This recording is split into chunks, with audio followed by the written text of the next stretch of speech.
Okay, here we go. Initiating sequence in 3, 2, 1. My voice echoed in the sterile, white-walled lab, amplified by the tension that crackled in the air like static electricity.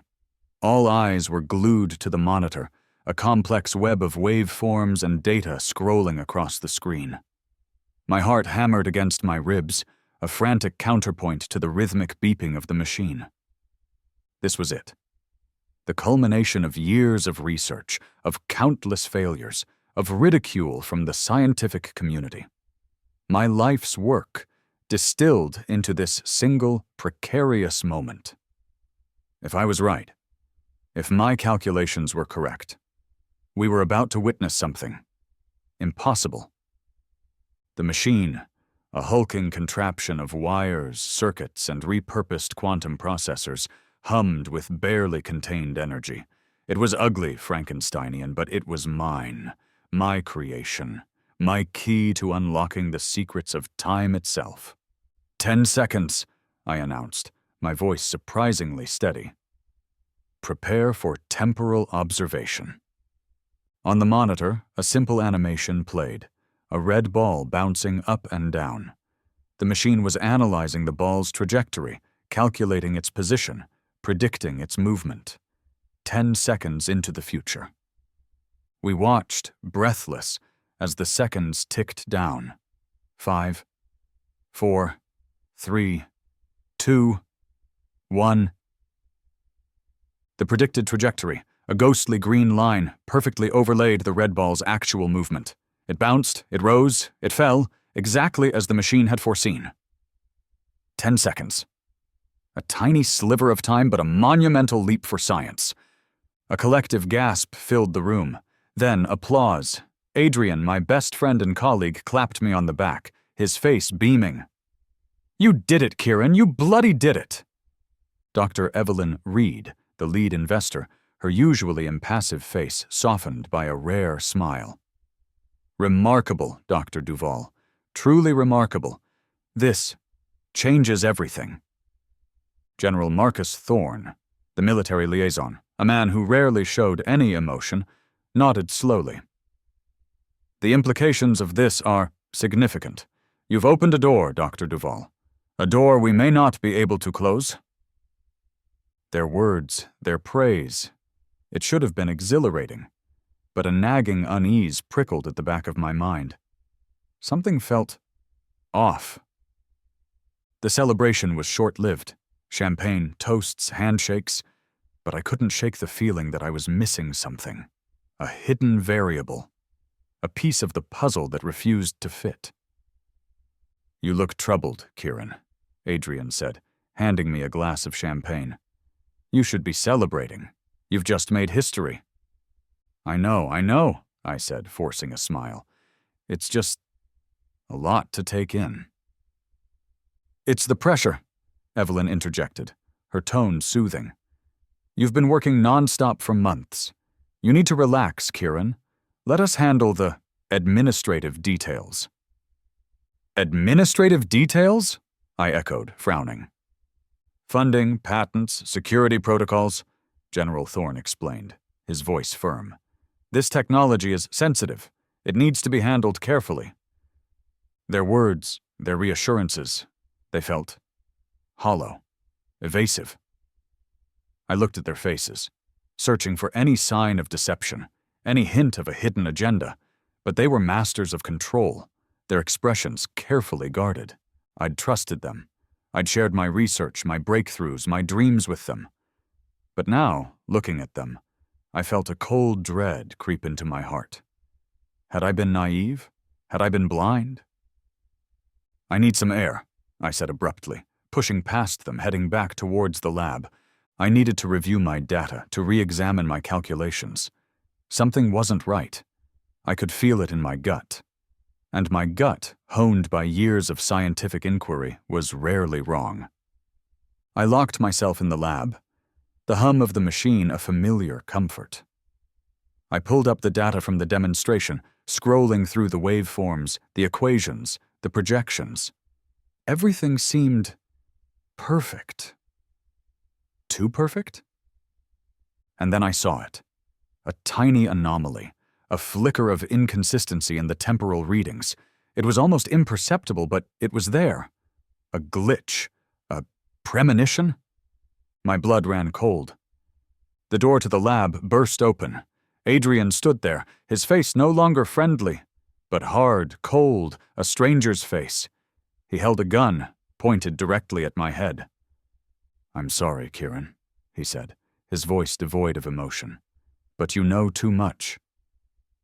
There was no shock, no surprise, just a chilling, sickening sense of inevitability. I'd seen it coming, hadn't I? That tiny glitch in the data. It hadn't been a premonition of the demonstration. It had been a premonition of this. "Why, Adrian?" I asked, my voice barely a whisper. "Progress, Kieran. Progress always has a price." He smiled, a cruel, twisted smile. "And you, my friend, were just too expensive." The gunshot was deafening in the enclosed space. A searing pain ripped through my skull, and the world exploded into darkness. My last thought, a desperate, futile plea, was, "If only I had more time!" I gasped, choking on air, my lungs burning. I was lying on a floor? A cold, hard concrete floor. My head throbbed, a dull, persistent ache that pulsed with every beat of my heart. I sat up slowly, my vision blurry, my senses disoriented. I was in my old apartment, the cramped, messy studio I'd lived in years ago, before the grant, before the lab, before everything. The walls were plastered with posters of scientific luminaries: Einstein, Feynman, Hawking. A half-eaten pizza sat on the coffee table, next to a stack of overdue bills. The air smelled of stale coffee and desperation. This wasn't right. This couldn't be right. I was supposed to be dead. Adrian had... I stumbled to the bathroom, my legs weak and unsteady.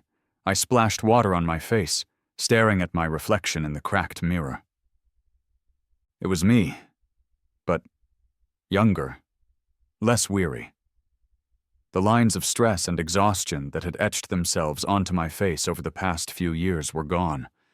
My hair was longer, messier. My eyes, they were filled with a naive hope that made my stomach clench. I reached for my phone, my old, battered smartphone, the one I'd replaced with a state-of-the-art model years ago. I fumbled with the power button, my hands shaking. The screen flickered to life. The date, October 27th, 2013. 10 years. 10 years in the past. My knees buckled, and I sank to the floor, my back against the cold tile. This was impossible. Time travel? It was just a theory, a fantasy, a scientific pipe dream. It wasn't real. But the memories, they were real. The lab, the demonstration, Adrian's betrayal, the gunshot, the death. It had all happened. I remembered it. I clutched my head, my mind reeling. I was losing it. I was hallucinating. This was some kind of elaborate post-mortem delusion. But then I remembered the machine. My machine. The one that could predict the future. The one that had somehow rewound time. It wasn't just a prediction device, it was a time machine. A crude, accidental time machine, but a time machine nonetheless. And I was its first and only passenger. I was alive. I was 10 years in the past. And I knew exactly what was going to happen. I knew who my enemies were. I knew how I was going to die. The initial panic, the disbelief, the sheer terror of my situation began to recede, replaced by a cold, hard determination. I'd been given a second chance. A chance to rewrite my fate. A chance to avenge my death. I stood up, my legs still shaky, but my resolve firm. I looked at my reflection in the mirror, at the young, naive face staring back at me. That man was dead. He'd been murdered, betrayed by those he trusted. But I wasn't him. Not anymore. I was someone else. Someone different. Someone who knew the future, and someone who was going to change it. The first few weeks were a blur of frantic activity. I needed to remember, to reconstruct, to rebuild. My past life, my research, my invention. It was all a jumbled mess in my mind, a chaotic mix of past, present, and future. I spent hours in my cramped apartment, scribbling notes, drawing diagrams, filling notebooks with equations and calculations. I was like a man possessed, driven by a singular purpose: to reclaim my stolen life and avenge my own murder. The key was the machine, my time prediction device. Or, as I now understood it, my time manipulation device. I needed to rebuild it, but not exactly as before. I needed to make it better, stronger, more precise. I needed to understand how it worked, how it had sent me back in time, how I could control it. I reviewed my old research notes, the ones I'd thankfully backed up on a battered external hard drive. I cringed at my naivete, my mistakes, my blind trust in those who would eventually betray me. But I also saw the brilliance, the spark of genius that had led me to the brink of discovery. I just needed to refine it, to focus it, to harness its full potential. This time there would be no public demonstrations, no sharing of data, no trusting colleagues. This time it was all for me, my secret, my weapon. I started to compile a list of names: Adrian Hayes, Evelyn Reed, General Marcus Thorne, the people who had smiled in my face while plotting my death, the people who had stolen my research, my life. They were my targets, my enemies, and I was going to take them down. But it wouldn't be simple revenge. It wouldn't be a quick, clean kill. That wasn't my style. No, I wanted them to suffer. I wanted them to feel the same fear, the same betrayal, the same crushing sense of loss that I'd felt. I would use their own ambitions, their own weaknesses, their own greed against them. I would manipulate them, play them against each other, and watch as their carefully constructed worlds crumbled around them. I would become a ghost, a phantom, an unseen force manipulating events from the shadows. They wouldn't know I was there until it was too late. I looked at the list of names, my eyes narrowed, a cold smile playing on my lips. "Let the games begin," I whispered to the empty room. I had 10 years to plan, to prepare, to perfect my revenge. 10 years to become the master of my own destiny. And this time, I wouldn't waste a single second. This time I would win. I wasn't going to just live, I am going to take control.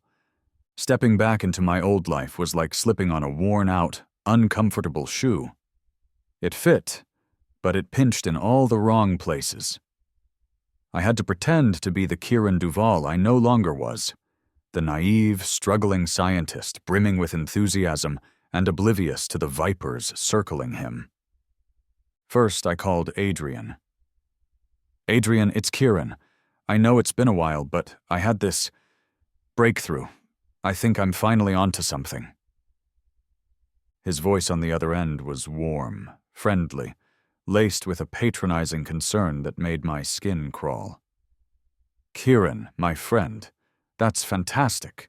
You always were a brilliant mind. Tell me more." I played my part, rambling excitedly about my new theoretical framework, carefully omitting the crucial details, the parts that would lead to actual time manipulation. I needed him to believe I was still the same harmless Kieran. "We should meet up," Adrian said, his voice smoothly persuasive. "Catch up, talk science. I might even be able to introduce you to some potential investors." "That would be great, Adrian," I replied, my voice filled with feigned gratitude. "I really appreciate it." The meeting was a carefully choreographed dance, Adrian playing the role of the supportive mentor, showering me with praise and encouragement. Evelyn Reed, the sharp, ambitious investor, sizing me up, calculating my potential worth. General Thorne, the stoic military man, observing me with a chilling intensity. "Your research is fascinating, Dr. Duvall. Evelyn said, her eyes gleaming with a predatory hunger. But it's also theoretical. Do you have any practical applications in mind? I'm working on it, I replied, my voice humble. I believe this technology could have significant implications for predictive analysis. Imagine being able to anticipate market trends, natural disasters, even military strategies. Thorne leaned forward, his gaze piercing. Predictive analysis, you say? How precise? Theoretically, I said, choosing my words carefully, we could achieve accuracy within a limited time frame. Seconds, perhaps minutes, with further development. I was playing them, feeding them crumbs of information, just enough to keep them interested, to keep them hooked. They thought they were manipulating me, guiding me, controlling me. They had no idea that I was the one pulling the strings. Meanwhile, in secret, I was rebuilding my lab. Not in some fancy government-funded facility, but in the cramped, dusty basement of my rundown apartment building. I used my knowledge of the future to my advantage. I placed strategic bets on sporting events, played the stock market with uncanny accuracy, slowly but surely accumulating a small fortune. It's like having a crystal ball, isn't it? I muttered to myself, watching the numbers on my online brokerage account climb steadily higher.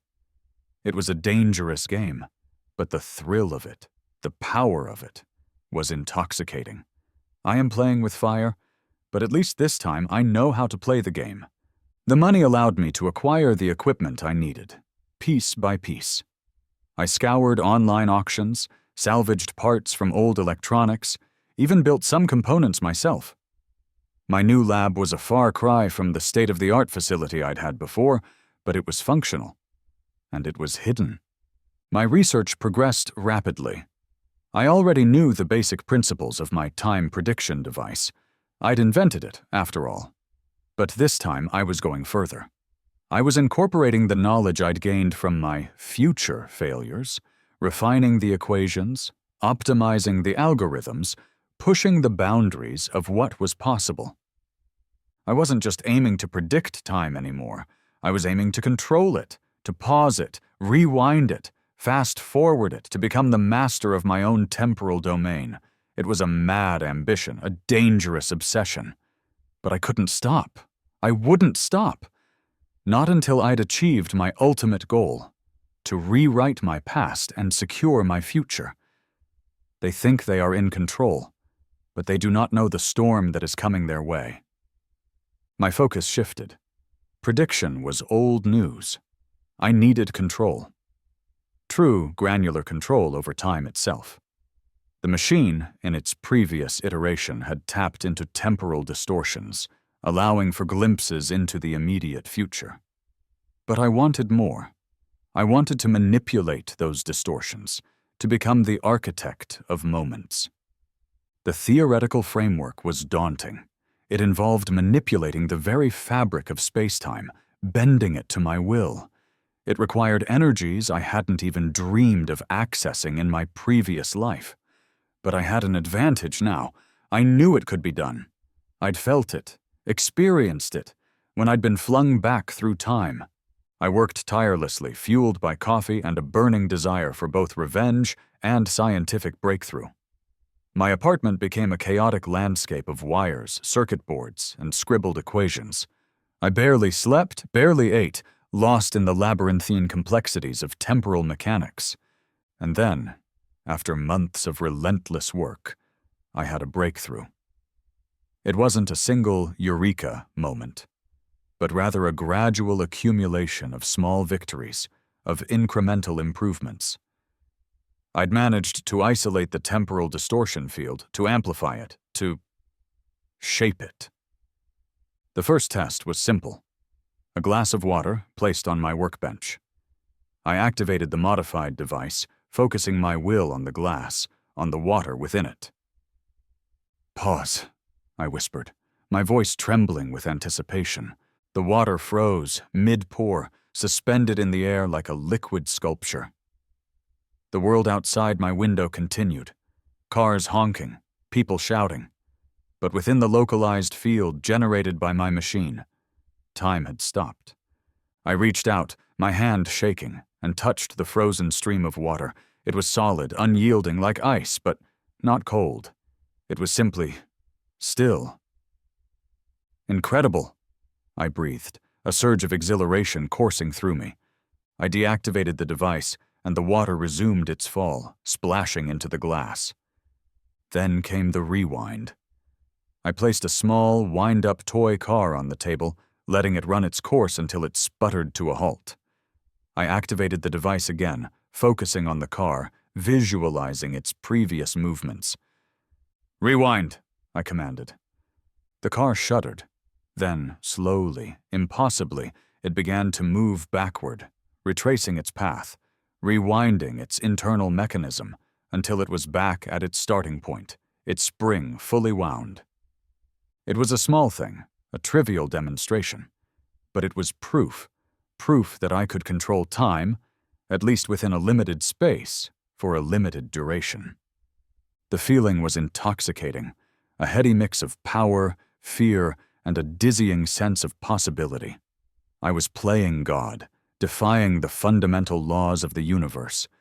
But with this power came a chilling realization. The potential for misuse, for abuse, was immense. I could alter events, change outcomes, erase mistakes, or create new ones. I could become a tyrant of time, a dictator of moments. I began to experiment more boldly, pushing the limits of my device and my own abilities. I practiced pausing, rewinding, and even slightly accelerating small objects, honing my control, learning the subtle nuances of temporal manipulation. I stopped a falling knife inches from my hand. I rewound a broken vase, reassembling its shattered fragments. I accelerated the growth of a small plant, watching it sprout, blossom, and wither in a matter of minutes. Each success fueled my ambition, but also deepened my unease. I was tampering with forces I barely understood, walking a tightrope between scientific breakthrough and catastrophic paradox. But I couldn't stop. I wouldn't stop. My enemies were out there, living their lives, oblivious to the storm that was brewing. And I, Kieran Duval, the man who should be dead, was about to become their master. The master of their time. And with that power comes their end. The world became my chessboard, and the people in it my pieces. With the ability to nudge time, to tweak moments, I began to orchestrate a symphony of subtle chaos, all directed at dismantling the lives of those who had wronged me. It was a dangerous game, a dance with paradox. But I was becoming increasingly adept at it. My first targets were small, almost insignificant. A strategically timed pause to make Adrian miss a crucial meeting, causing him to lose face with a potential client. A rewind of a few seconds to ensure Evelyn spilled coffee on an important document, delaying a critical presentation. A slight acceleration of a traffic light, causing General Thorne to be late for a crucial briefing, earning him a reprimand from his superiors. These were minor inconveniences, pinpricks, but they were designed to create a pattern, a sense of unease, a feeling that things were off. I was planting seeds of doubt, of frustration, of paranoia. I was the unseen hand, the ghost in the machine, subtly disrupting their lives, all while maintaining the facade of the harmless, struggling scientist. My main focus, however, was on dismantling Adrian's carefully constructed world. He was the architect of my betrayal, the one who had pulled the trigger. He deserved a special kind of torment. I knew from my past life that Adrian had a fierce rival within Vanguard. Jonathan Miller, a senior executive who had been passed over for promotion in favor of Adrian. Miller was ambitious, resentful, and easily manipulated. He was the perfect weapon. I started by subtly amplifying the existing tension between them. During a company-wide meeting, I used a brief pause to swap 2 documents on the projector, making it appear as if Adrian had deliberately undermined Miller's proposal. "Jonathan, I'm surprised by these figures," Adrian said, frowning at the projected image. "They're not what we discussed." Miller, his face reddening, shot back, "What are you talking about, Adrian? Those are the figures we agreed on. Are you trying to make me look bad in front of the board?" "I would never do that, Jonathan," Adrian replied, his voice tight with forced civility. "Perhaps you made a mistake." "A mistake?" Miller scoffed. "I don't make mistakes, Adrian, unlike some people." The exchange, witnessed by the entire executive team, planted a seed of doubt, a suspicion that would fester and grow.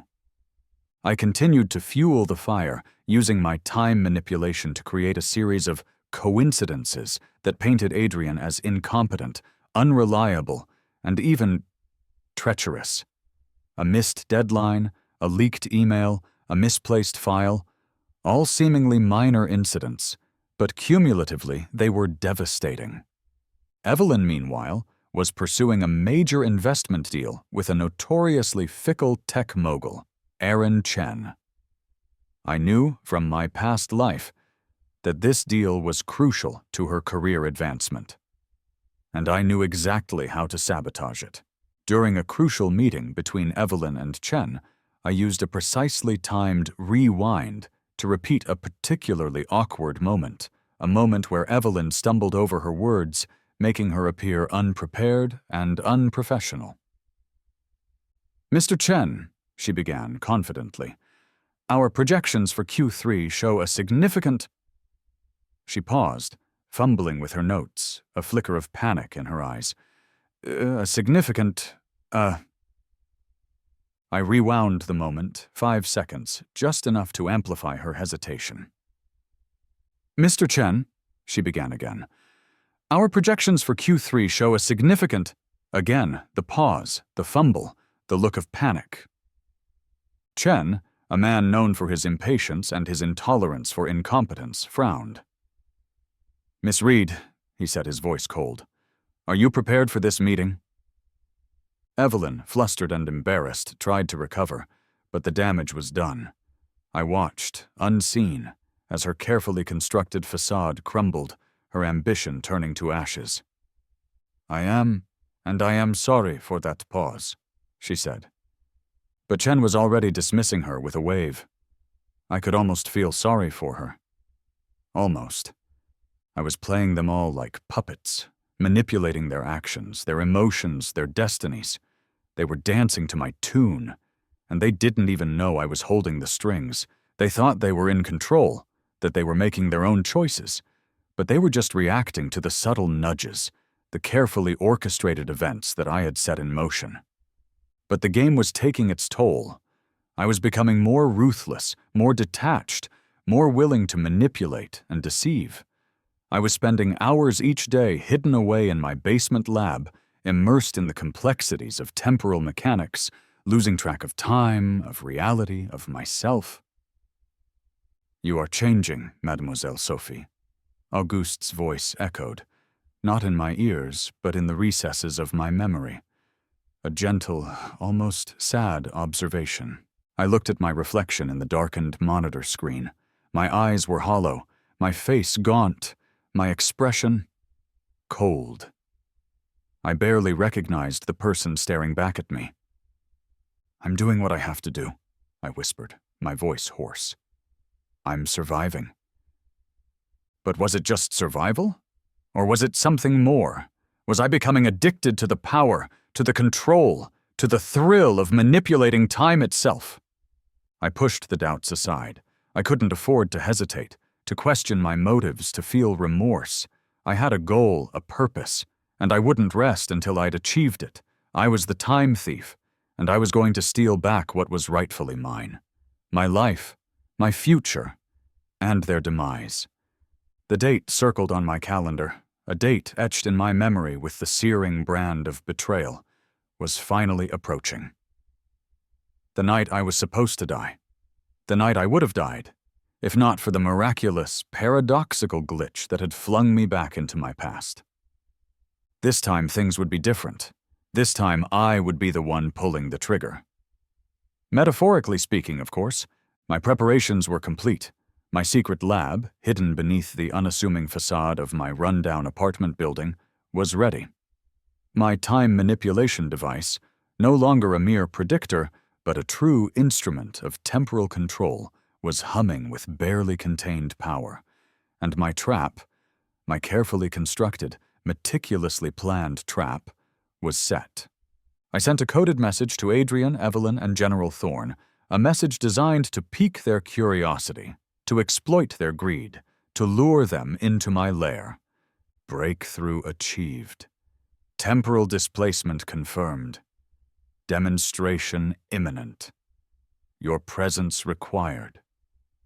The message was anonymous, but they would know it was from me, or rather, from the Kieran Duval they thought they knew. The naive, ambitious scientist on the verge of a groundbreaking discovery. The pawn in their game. They arrived, predictably, on the appointed night. Their expressions a mixture of suspicion and anticipation. They came separately, each believing they were acting in secret, unaware that they were all walking into the same trap. Adrian was the first. He arrived with his usual air of condescending charm, his hand subtly resting inside his jacket pocket, no doubt concealing a weapon. "Kieran, my friend," he said, his voice smooth and oily. "What's this all about? You sounded urgent?" "I've made a breakthrough, Adrian," I replied, my voice calm and even. "Something revolutionary." Evelyn arrived next, her face a mask of professional curiosity, her eyes darting around the lab, assessing the situation. "Dr. Duval," she said, her voice cool and formal. "I received your message. I must say I am intrigued." Finally, General Thorne arrived, his military bearing radiating authority and suspicion. "Duval," he said curtly, "you'd better not be wasting my time." "I assure you, General," I replied, a faint smile playing on my lips. "This will be worth your while." I gestured towards the machine, the centerpiece of my lab, its wires and circuits gleaming under the harsh fluorescent lights. "I call it the Chronarium. It's a device that can manipulate time."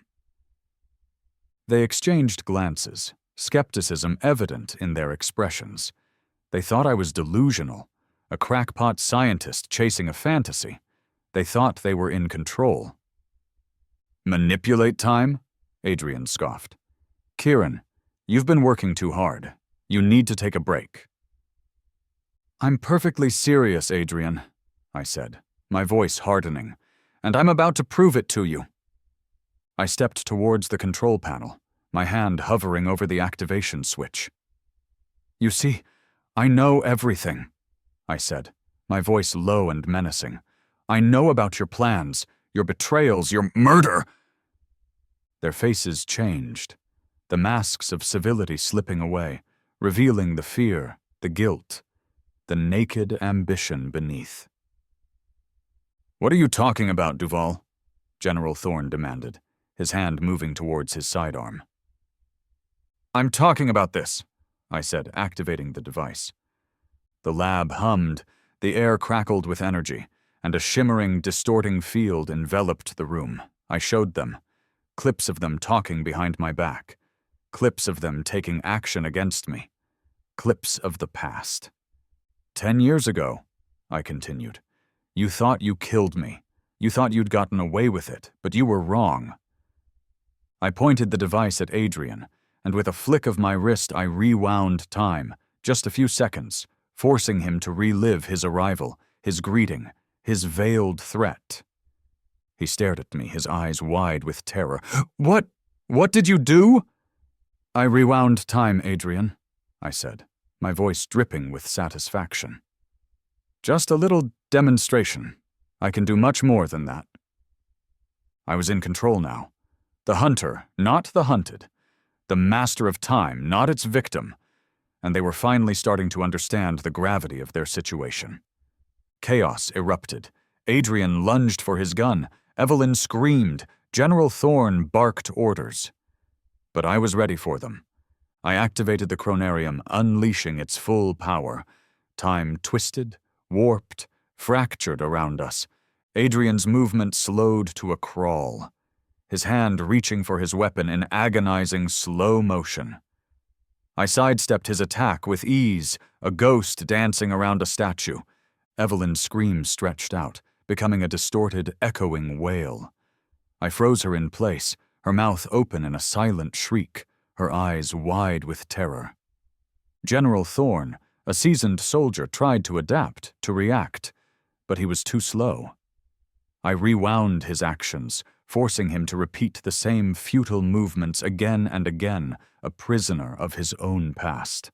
I was the master of moments, the conductor of time. I could pause, rewind, fast forward, manipulate their actions, their perceptions, their very existence. "You thought you could control me," I said, my voice echoing through the distorted time field. "You thought you could use me, betray me, kill me. You thought you were so smart, so powerful." I walked towards Adrian, who was still frozen mid-lunge, his face contorted in a silent snarl. "But you were wrong, Adrian," I said, my voice a low whisper. "You underestimated me. You underestimated the power of time." I explained my plan, my revenge, my 6 years of meticulous preparation. I revealed how I'd manipulated them, played them against each other, orchestrated their downfall. "I knew you'd come," I said, my voice echoing with the weight of 10 lost years. "I saw it all 10 years ago. I saw your betrayal, your greed, your ambition, and I knew I had to stop you. Not just for myself, but for the future." The room was silent, save for the hum of the chronarium, the only sound not trapped. But just as I was about to deliver the final blow, to erase them from existence, to rewrite history once and for all, a new voice broke the silence. "Impressive, Dr. Duval. Very impressive." I turned, my heart pounding, to see a figure standing in the doorway. A figure I'd never seen before. He was tall, slender, dressed in a sharp black suit. He had a calm, almost amused expression on his face, and his eyes. His eyes glowed with an unnatural, otherworldly light. Who are you?" I stammered, my control momentarily shattered. "Let's just say I'm a colleague," he replied, his voice smooth and sophisticated. "Someone who shares your unique abilities." He gestured towards the chronarium, towards Adrian, Evelyn, and Thorne, frozen in their tableau of terror. "You've been playing with time, Dr. Duval. A dangerous game. A game you don't fully understand." He stepped forward, his movements fluid, graceful, almost unnatural. "Your little trip to the past," he said, his voice taking on a harder edge. "It wasn't an accident. It wasn't a glitch. It was orchestrated. By us." My mind reeled. "Us? Who are you?" "We are the guardians of time, Dr. Duval," he said, a chilling smile playing on his lips. "And you, my friend, have broken the rules." The game, it seemed, was far from over. I'd thought I was the master of time, but I was just a pawn in a much larger, much more complex, much more dangerous game. And I had no idea what the rules were. The world shifted, the lab around me dissolving into a swirling vortex of colors and light. The mysterious figure, my so-called colleague, had activated his own time manipulation device, far more advanced than anything I could have imagined. "You're interfering with the timeline, Dr. Duval," he said, his voice echoing through the distorted reality, "creating paradoxes, ripples, unintended consequences. You can't be allowed to continue." I tried to activate my own device, to fight back, but it was useless. His technology was superior, his control absolute. I was trapped, a prisoner of his temporal power. "Who are you?" I demanded, my voice filled with a mixture of anger and fear. "What do you want?" "We are the Chronos Guard," he replied. "We are the protectors of the timeline, the guardians of history. We ensure that time flows as it should, that the past remains unchanged, that the future unfolds as it was meant to." He explained that my time travel, my second chance, had been a deliberate experiment, a test. They had wanted to see what I would do, how I would use my knowledge of the future, whether I would be a force for good or for chaos. "And you've proven to be a disappointment, Dr. Duval," he said, his voice laced with disapproval. "You've used your power for personal gain, for revenge, for manipulation. You've become a time thief." He explained that there were others like us, scattered throughout history, individuals who had stumbled upon the secrets of time travel, or who had been deliberately chosen, like me, for their unique abilities. But most of them had failed, succumbing to the temptations of power, creating paradoxes that threatened to unravel the fabric of reality. "There are rules, Dr. Duval," he said, his voice stern. "Laws of time that must be obeyed. You cannot simply rewrite history to suit your own desires. You cannot play God." I was faced with a choice. I could surrender, allow the Chronos Guard to erase my memories, to return me to my original timeline, to my death.